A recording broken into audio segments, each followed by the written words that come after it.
Okay, we're back with our mean squares and our F ratios. So as you can see, everything we've calculated so far is over here on the left-hand side.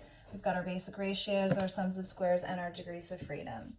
So now we're ready to move to the mean square. Remember, the mean square in the ANOVA is the calculation for variance. Okay, so when we do an ANOVA, we call it a mean square, but basically what we're doing is calculating variance. And remember, the overall formula for variance is always a sum of squares divided by our degrees of freedom. So in this problem, we're calculating 4 mean squares. The first one we're calculating is the mean square for A, which is the sum of squares for A divided by the degrees of freedom for A. So 72.13 divided by 3 is 24.04. Next, we've got our mean square B, which is our sum of squares B divided by our degrees of freedom B. So 154.8 divided by 2 is 77.4. Next, we've got our mean square A times B, which is our sum of squares A times B divided by our degrees of freedom A times B. So 105.07 divided by 6 is 17.51. And then finally, we have our mean square S over AB, which is our sum of squares S over AB divided by our degrees of freedom S over AB. So 28.4 divided by 48 is 0.59.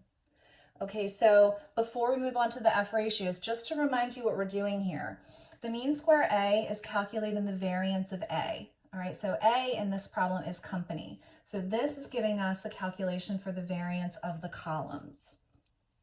The mean square B, this is the variance for B, and B in this problem is the service. So the mean square B is giving us the variance for the rows.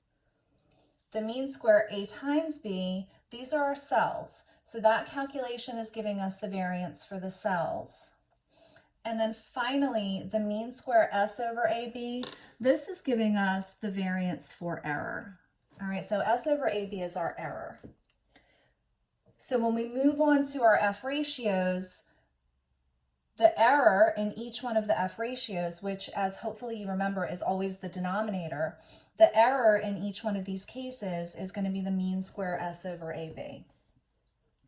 All right, so we're in a factorial ANOVA with 2 variables, company and service. So we have 3 F ratios. Our F of A is our mean square A divided by our error, which is our mean square S over AB. So we've got 24.04 divided by 0.59, which is 40.64. Moving on to our next one, our F of B. This is our mean square B divided by our mean square S over AB. So we've got 77.4 divided by 0.59, which equals 130.82. And last but not least, we've got our mean square A times B, which is basically our interaction, which we'll talk more about in the next video. That's the mean square A times B divided by the mean square S over AB, which is 17.51 divided by 0.59, or 29.6. All right, so just like with the other videos, I recommend that you sort of pause this as you go along.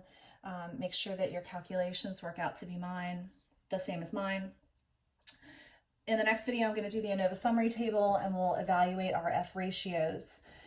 If you've been following along all semester as we've talked about this, you should be able to eyeball these F ratios, and based on the size of them, even without looking up your critical F, you should be able to guess what we're going to do, whether we're going to reject or fail to reject. And I won't spoil the surprise. I'll let you guys guess before I put on the next video.